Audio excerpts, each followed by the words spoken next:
ಹೇಳಿ ತಿನ್ನೋರು ಹೇಳ್ಬೇಕು. ಎಲೆ ಅಡಿಕೆ ತಂಬಾಕು ತಂಬಾಕು ಮೈನಾಗ ಯಾಕೆ ತಿನ್ಬಾರ್ದು? ಅಲ್ಲ ಆಯ್ತು, ಅದು ಕ್ಯಾನ್ಸರ್ ಹೇಳಿತ್ತು. ಯಾರು ಹೇಳಿದ್ದು? ಪ್ರೇಮಜಿ ಒಂದು ಕ್ಲಾಪ್.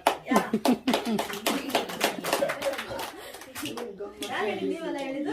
ಅವರು ಬಾಯಿ ಬಿಡಲ್ಲ, ಇನ್ನು ನಾನು ಒಳ್ಳೇದು ಒಳ್ಳೆ ಬಾಯಿ ಬಿಟ್ರೆ. ಅದೇ ವೆರಿ ಗುಡ್.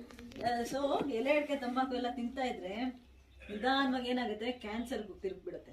ತಿಳಿತಲ್ಲ? ಕ್ಯಾನ್ಸರ್ ಅಂದ್ರೆ ಏನ್ ಹೇಳಿ? ಕ್ಯಾನ್ಸರ್ ಅಂದ್ರೆ ಏನೋ ಪ್ರಾಬ್ಲಮ್ ಆಗತ್ತಾ?